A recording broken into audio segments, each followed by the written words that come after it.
Hey, what's up, guys? So today I'm playing Exodia. Exodia, the first win condition or auto win deck out there. You guys remember when it was like so popular? It was like I remember it was like 25 to 50 bucks a piece, and the head was the most expensive. All right, so today I'm playing against Chaos. Sorry, this isn't a live duel. I was on the phone while I was recording this, so I couldn't, I didn't want you guys to hear me on the phone. But yeah, let's talk about him going tour guide to tour bus first turn. I thought that was telling me he was playing windups, but apparently he's not. He just likes to play a tour bus, which I disagree. I think tour bus sucks. I think windup would be one of the most fitted decks for it, but even then, it's still not too good. Here I put my Piper out and I waited a few seconds before I used the effect, and once I did, he veilered it, and it was like, dude, you had to like respond quicker with that because I've chosen to use my effect already. But it's whatever, I don't really care. Baits out his Veiler.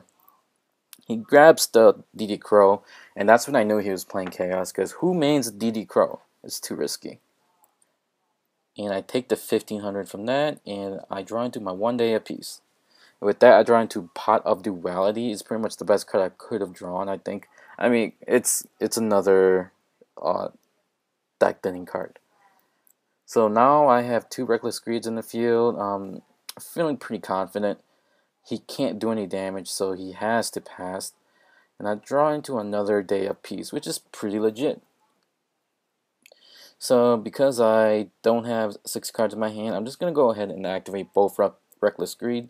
And now I have way too many cards in my hand. And I drew into my only Cyber Valley. I don't really like Cyber Valley that much, but I drew into it, and you know what? It was pretty good for the situation. Now I'm sitting at 6 cards in my hand. I don't have to discard, and I have some pretty decent bluffs on the field.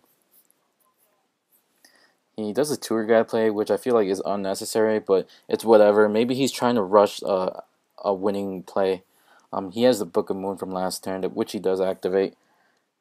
And here I'm going to actually take all the damage. I think about taking Thunder King's damage or not, but I decided to take it because it leaves me at 2100 life points, and that's perfect for me to activate 2 Hope for Escape, which, if you guys don't know what it does, I pay 1000 life points and I draw 1 card for every 2000 difference my opponent has from mine. But my opponent has to have higher life points. Here, pretty much I was baiting out the Effect Veiler. I knew he was playing Chaos, so I'm assuming he was playing 3. He does play it. He did it to my Kinkabayu, which was the best target, because I could still return to my hand next turn. He does MST against one of my 6 trap cards, and they're all chainable, so anytime my opponent does MST or Heavy Storm, I'm going to be plussing off my trap cards. So I draw 3 cards just from that one play.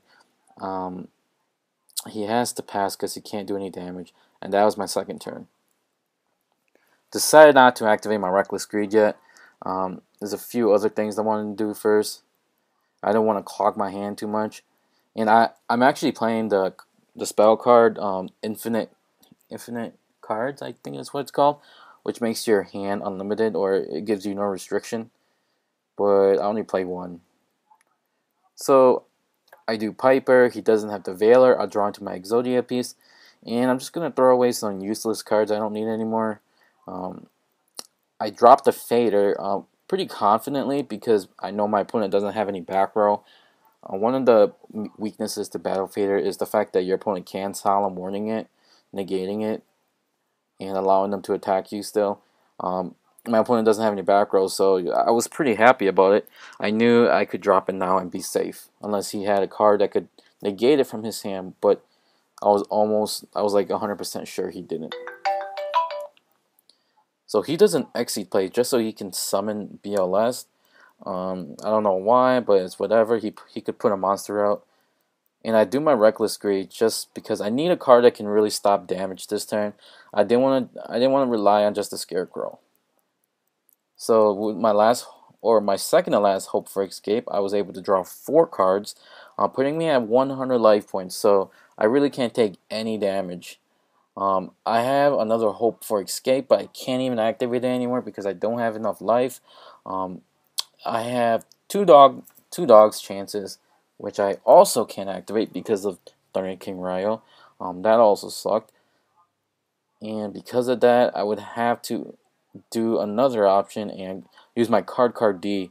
If I could activate my dog's chance, I would have just summoned my the Fool and activated it to search my last piece, but because of Thunder King, yeah, I'm not guaranteed anything, and I have to go ahead and take my chance with his card D.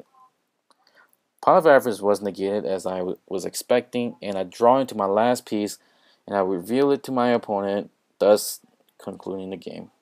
And I think he gets mad a little bit, but it's whatever. Good games. It's a pretty tough field to take down. Thanks for watching.